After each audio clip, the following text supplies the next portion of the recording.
થી રંજનબેન ભટ્ટ ઉમેદવારી નોંધાવવાની ના પાડ્યા બાદ વીટીવી ન્યૂઝે જનતાનો મત જાણવાનો પ્રયાસ કર્યો.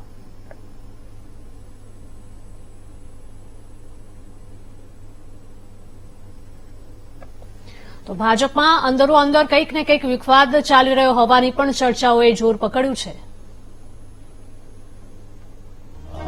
સૌપ્રથમ તો વાત કરીશ કે અત્યારે તમે જો કે ભાજપનો અત્યારે એક જ નારો છે, અબકી બાર 400 પાર.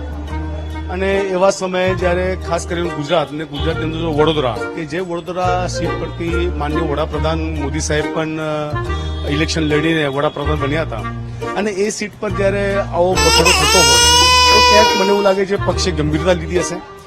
અને એક બીજી વાત એ છે કે અત્યારે જે બેન જે કહે છે કે ભાઈ મારી ઈચ્છા નથી, જે સમયે તમારી ઈચ્છા ના હોય તો જે સમયે તમને જો ડિક્લેર કર્યો તો એ સમયે તમારો વિરોધ હોત, ઠીક છે, પણ એ વિરોધ ન કરતા તમે તો પ્રચારમાં લાગી ગયા હતા. તમારા ઠેર ઠેર તમારે બધી ઓફિસો ખોલી હતી, તમે પ્રચારે શરૂ કરી દીધો.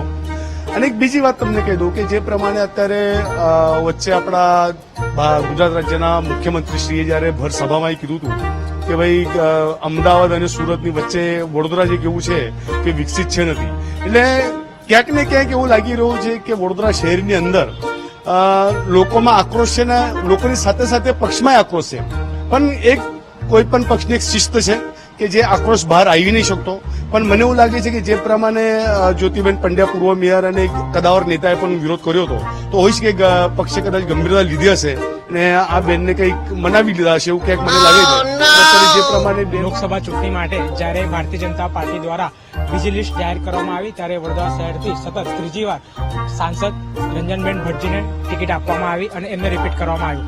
આ જ્યારે થયું ત્યારે ખૂબ જ આનંદ થયો હતો અને ખરેખર તો દરેક લોકો સહેમત પણ હતા, કારણ કે રંજનબેન ભટ્ટ દ્વારા જે કાર્યો કરવામાં આવ્યા હતા પાછલા 10 વર્ષોમાં એ ખૂબ સરાહનીય હતા અને અમે લોકો પણ ખુશ હતા કે એક સારા ઉમેદવારને ભારતીય જનતા પાર્ટી દ્વારા ફરી ટિકિટ આપવામાં આવી છે, જેના આવવાથી આવનાર 5 વર્ષોમાં શહેરના નાગરિકોનું તથા શહેરના દરેક ક્ષેત્રોનો વિકાસ સાંસદ રંજનબેન ભટ્ટજી દ્વારા કરવામાં આવશે.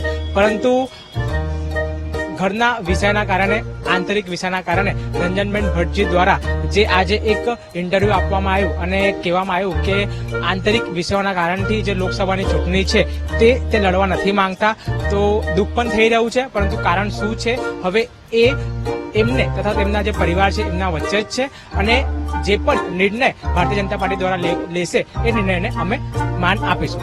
ભારતીય જનતા પાર્ટીએ સતત ત્રીજી વખત રંજનબેન ભટ્ટને,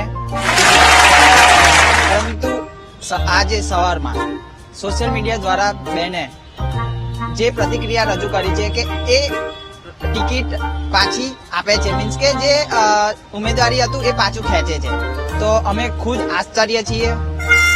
સવારમાં આવી ન્યૂઝ જાણવા મળે.